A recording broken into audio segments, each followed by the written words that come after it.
Halo anak-anakku, apa kabar kalian hari ini? Semoga masih dalam keadaan sehat ya.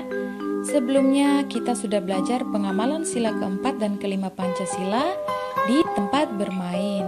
Kali ini kita akan belajar pengamalan sila keempat dan kelima Pancasila di tempat wisata. Kita masuk pada materi yang pertama, yaitu pengamalan sila keempat Pancasila di tempat wisata.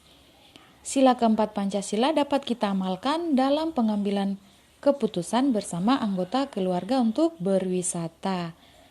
Nah, hal-hal yang perlu kita diskusikan bersama anggota keluarga sebelum berwisata yaitu yang pertama, tempat yang ingin dikunjungi. Di sini artinya misalnya kalian ingin pergi berlibur pada hari Minggu. Di sini kalian bermusyawarah dengan mama, papa, adik, atau kakak untuk menentukan tempat tujuan berwisata. Dan akhirnya kalian sepakat memilih Pantai Hamadi. Disitulah diterapkan pengamalan sila keempat. Kemudian yang kedua, makanan yang akan dibawa saat berwisata. Di sini juga perlu dilakukan namanya musyawarah. Ketika ingin membawa makanan, apabila ada yang ingin membawa makanan, misalnya ikan goreng atau ayam goreng. Nah, di sini perlu dilakukan musyawarah. Kemudian yang ketiga, alat transportasi yang akan digunakan ke tempat wisata.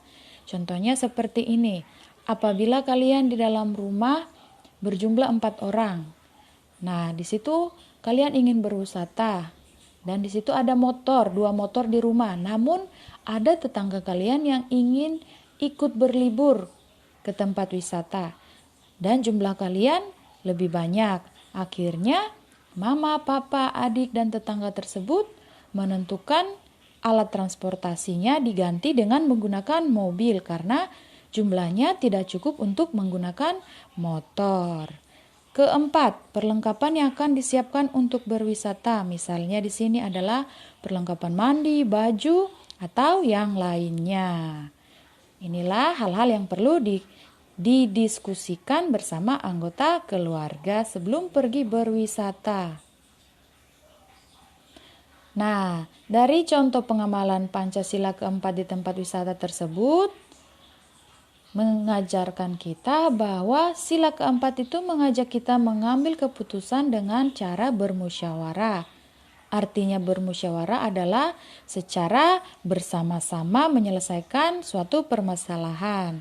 Dan dalam menjalankan keputusan secara musyawarah ini harus penuh dengan rasa tanggung jawab. Dalam melakukan musyawarah ada sikap yang harus kita hindari. Yang pertama adalah memaksakan kehendak kita kepada orang lain. Jadi di sini kita tidak boleh memaksakan kehendak kita kepada orang lain apabila orang lain tidak menerima atau menyetujui. Kemudian yang kedua, tidak mendengarkan pendapat orang lain. Jadi ketika orang mengutarakan pendapatnya, kita harus mendengarkan. Yang ketiga, memotong perkataan orang lain yang sedang memberikan pendapat. Jadi ketika orang berbicara, kita harus mendengarkannya dulu selesai dan kita tidak boleh memotong perkataan orang lain. Inilah sikap yang harus dihindari saat melakukan musyawarah. Kemudian kita masuk pada materi pengamalan Pancasila kelima. Nah, nilai-nilai yang terkandung dalam sila kelima Pancasila yaitu yang pertama, memelihara fasilitas umum. Jadi ketika kita berwisata, kita harus menjaga dan memelihara tempat atau fasilitas yang ada di situ, tidak boleh merusaknya. Kemudian berlaku adil terhadap sesama. Misalnya di tempat bermain, di situ ada jungkat-jungkit, kita harus bermain secara bergantian dengan orang lain yang ingin bermain juga di situ karena itu adalah tempat umum. Kemudian yang ketiga, tidak berperilaku boros. Jadi di sini ketika bermain kita tidak boleh egois. Kita saja yang menggunakan, kita harus berbagi kepada orang lain. Kemudian yang keempat, tidak merusak lingkungan yang dapat membahayakan masyarakat. Misalnya di tempat bermain ada ayunan. ayunan tersebut dia menggunakan tali. Jadi kalian tidak boleh merusak dengan memotong-motong talinya atau merusak tempat duduk ayunan tersebut ya. Kemudian yang kelima, membuang sampah pada tempatnya. Jadi ketika kita berwisata, kita harus membuang sampah pada tempatnya, tidak boleh dibiarkan berserakan. Yang keenam, melaksanakan hak dan kewajiban dengan baik. Jadi kita sudah mendapatkan hak bermain di tempat wisata. Jadi kewajiban kita adalah menjaganya dengan baik.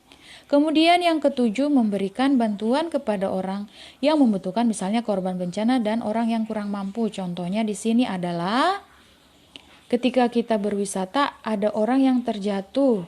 Kita lihat, jadi di situ kita harus membantu dia, kita menolongnya. Dan apabila ada orang, misalnya ketika kita berwisata, pasti ada orang yang misalnya kita lihat dia bermain gitar lalu minta 1.000-nya Kak, 1.000-nya Bu.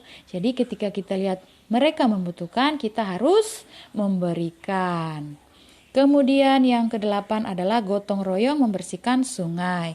Jadi misalnya kita sudah menggunakan fasilitas, kita mandi asik-asik di sungai, tapi sungai tersebut kotor dan kita diajak untuk bekerja sama atau gotong royong membersihkan sungai, kita harus siap sedia.